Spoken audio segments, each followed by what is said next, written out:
नमस्कार मित्रों, मेरा नाम शुभम बेहोनिया। मैं जबलपुर मध्य प्रदेश में रहता हूँ। मेरे गुरु स्वर्गीय श्री भूपत समद जी और बाबा रिजवान खान जी के आशीर्वाद से प्राप्त रहस्यमय टोने टोटके, गुप्त विधि विधान और रहस्यमय साधनाएं आप लोगों के लिए लाता रहता हूँ। दोस्तों, आज मैं तंत्र की बहुत ही गुप्त विद्या के बारे में बताने वाला हूँ। हम्म, ये विद्या मुझे लगता है कि शायद ही आपने कभी सुनी हो और शायद ही इस मंत्र को भी किसी ने सुना हो। हाँ, जो तंत्र में रुचि रखते हैं, जो तंत्र को पढ़ते हैं, समझते हैं, उन्होंने इस मंत्र को पढ़ा हो, लेकिन इसकी विधि के बारे में कोई नहीं जानता। मैं कई लोगों से मिला, कई लोगों से इसके बारे में मुलाकात की, बातें की, लेकिन किसी को भी इसकी सही विधि के बारे में कुछ भी नहीं पता। आपने एक मंत्र तो सुना होगा, सीधा घोड़ा, सीधा पीर, सीधा चले मोमदावीर।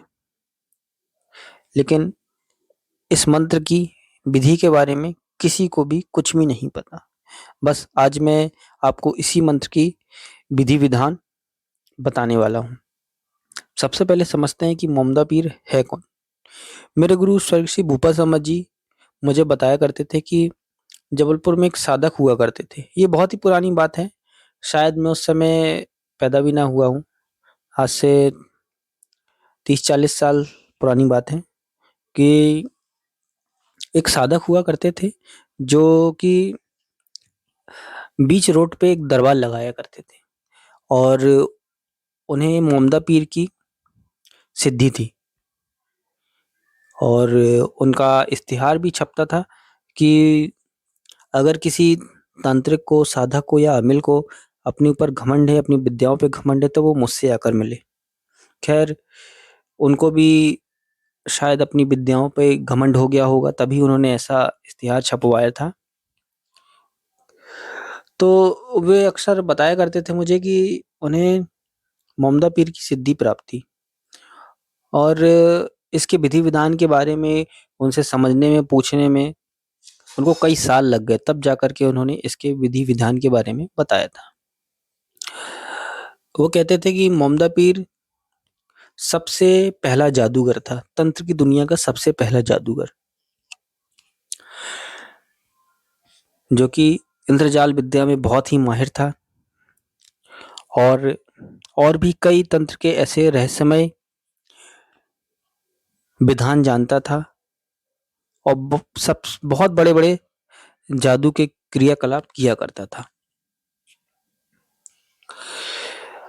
मोमदा पीर की सिद्धि अकेली नहीं होती है, उनके साथ-साथ 5 पीरों की सिद्धि भी की जाती है।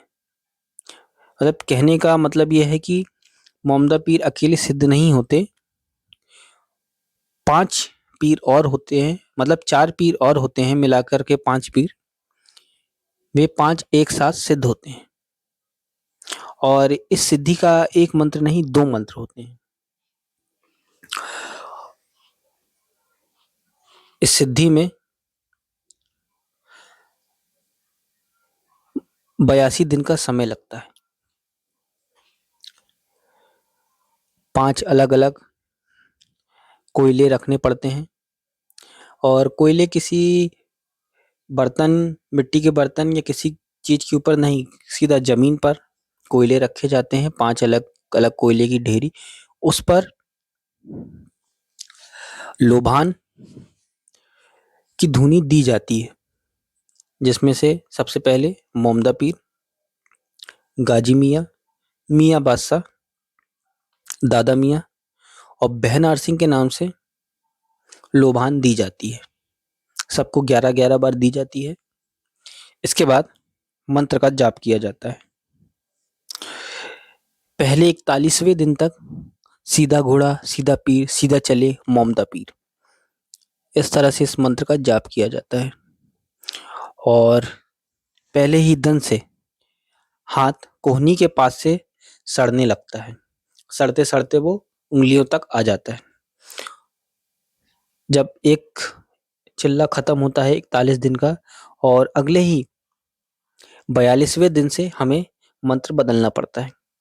उल्टा घोड़ा, उल्टा पीर, उल्टा चले मोमदा पीर।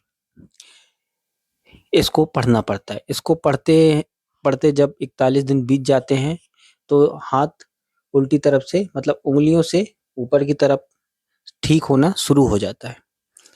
जब ये प्रक्रिया पूरी हो जाती है तब जाकर के मंत्र सिद्ध हो जाता है। इसकी और भी विधियां हैं लेकिन मैं उसे नहीं बताऊंगा क्योंकि ये बहुत ही खतरनाक साधना है। अगर मैं अभी इसे बता दूंगा तो लोग करने बैठ जाएंगे और इसके बहुत से दुष्परिणाम हैं जो कि होने लगते हैं, जो कि पहले दूसरे दिन से ही होने लगते हैं। इसलिए मैं इस साधना को अधूरा ही बताऊंगा, सिर्फ जानकारी के तौर पर। मेरे गुरुदेव कहते थे कि इस तरह से ये साधना संपन्न होती है। साधना संपन्न होने के बाद ऐसा व्यक्ति अगर किसी को इस मंत्र को पढ़कर किसी तांत्रिक से हाथ मिला ले या उसे छू भी ले तो उसकी सारी विद्याएं खींच लेता है।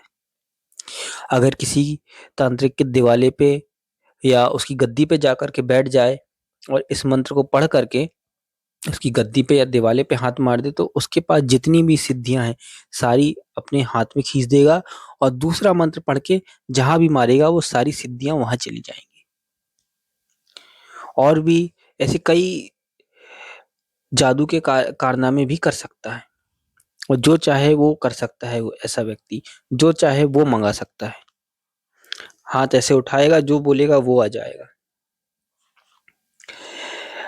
मेरे हिसाब से तो ये विद्या कोई ना ही करे तो अच्छा है। इसकी साधना कोई ना ही करे तो ही अच्छा है, क्योंकि अगर इसका साधक अगर इस विद्या को कोई सिद्ध कर ले या साध ले तो उसमें घमंड भी आ जाएगा। साथ साथ पे वो किसी को भी कुछ भी हानि पहुंचा सकता है। इस साधना को करने के लिए मेरे गुरुजी बताते थे कि बहुत सारे नियम परहेज हैं। शराब, मांस, मटन सारी चीजें त्यागना होता है। औरतों की परछाई भी नहीं पड़ना चाहिए। साधना के दौरान एकांत जगह बैठ करके साधना करनी पड़ती है। ज्यादा किसी से बात नहीं कर सकते। दिन के समय सो नहीं सकते। गुटखा, तम्बाकू, पान कुछ भी नहीं खाना है। हमेशा साफ, स्वच्छ और सुगंधित रहना है। इस तरह से रहने के बाद ये साधना की जाती है।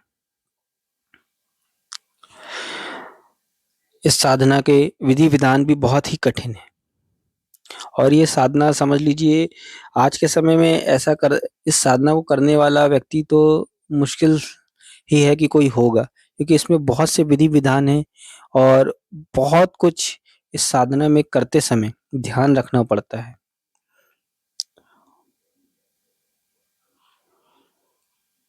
मित्रों,